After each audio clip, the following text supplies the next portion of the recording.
This is Jordan Tower with JT News. Make sure you smash that like button, smash that subscribe, and let's get right into the news. All right, so Chris Brown checks this woman who was advising girls to not go to Chris Brown's concert. She says, "What has Chris Brown done for you? Why should you go pay your hard-earned money to go to his concert?" So Chris Brown reacted. This woman just probably like, I don't know. To tell you the truth, you know, ever since Chris Brown had that thing with Rihanna, I don't blame this woman if she's triggered by it because maybe something happened to her. But Chris Brown says, "Please stay away then. You thought you ate with that meaningless post. Love your eyebrows, though." I don't think she has any eyebrows, my G. I can't see them. Invisible brows.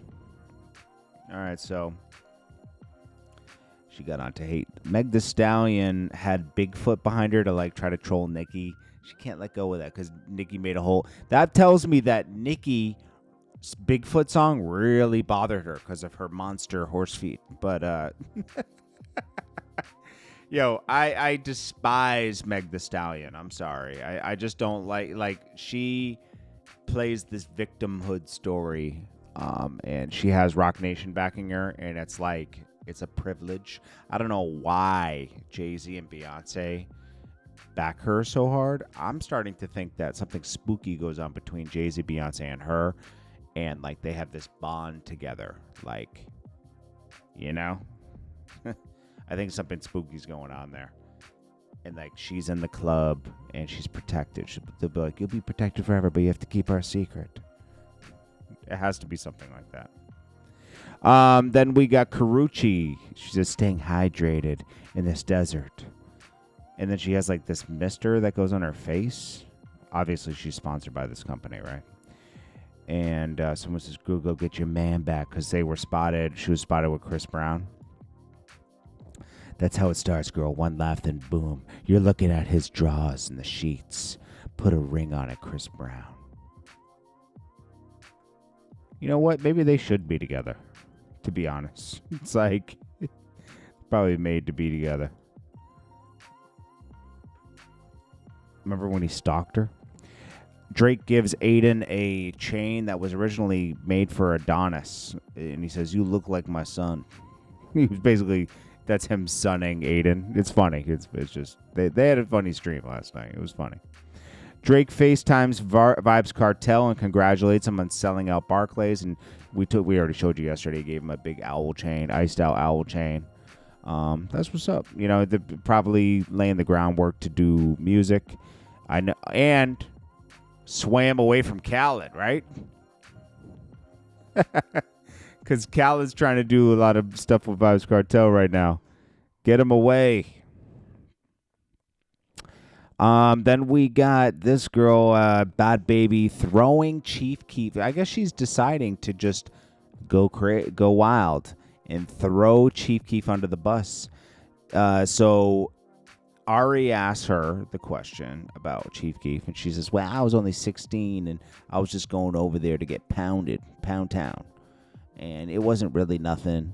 But, like, she exposes that he was smashing a minor. Because I think he's like a few years older than her. I think he's like 5 years older than her. Dude. Chief Keef might be cooked after this. She knew what she was doing.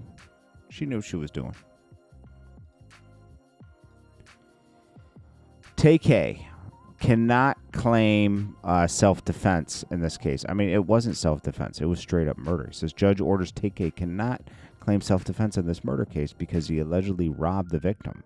The jury is currently deliberating. I'm going to be honest with you, man. This guy's like a monster. He's a monster, bro. He killed 2 people viciously for nothing. This guy deserves to be in jail. Don't let him out. And that's that.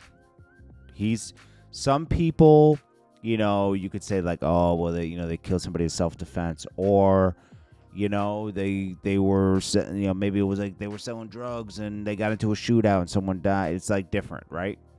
This is straight up robbery and murder here. Both cases. This guy's a monster, bro.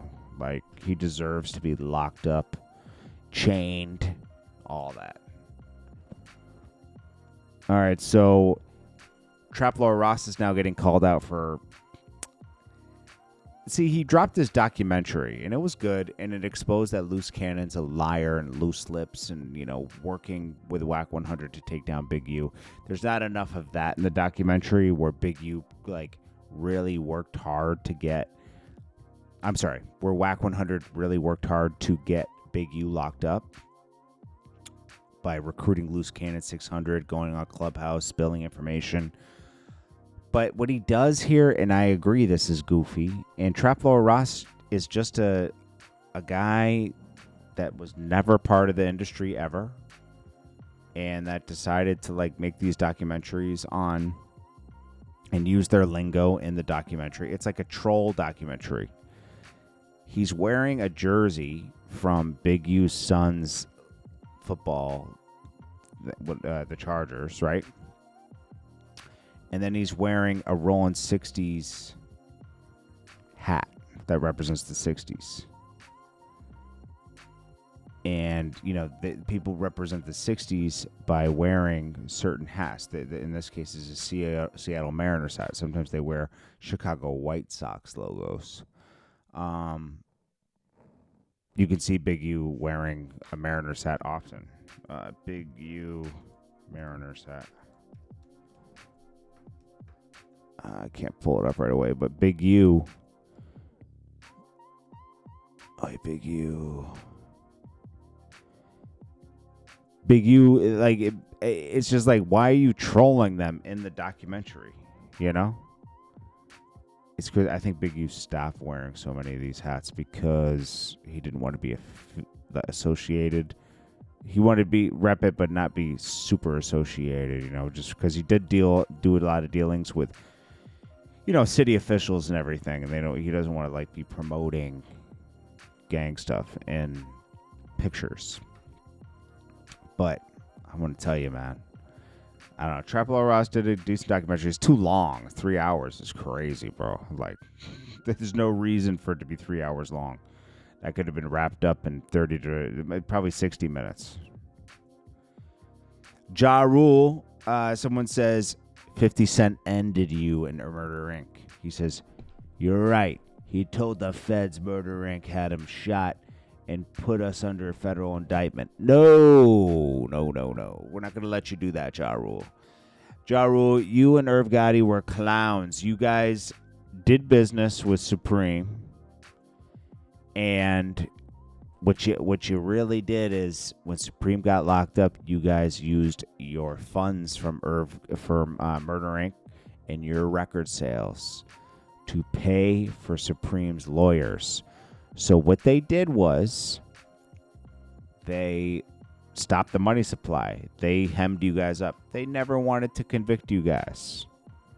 They just wanted to wrap you up in court and make you spend millions so you didn't have extra money to pay for Supreme's lawyer.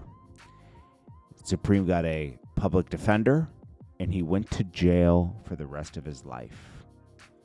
And that's it. It's as simple as that. And this is where they get their street ties and street backing and their confidence for feeling and saying their street. When Irv Gotti is really just simply a great music executive. He helped Jay-Z's career. He strong, like almost 100%. Without him, there would be no DMX, right? Ja Rule, you know, obviously Ashanti, like he is a music executive and a very good one.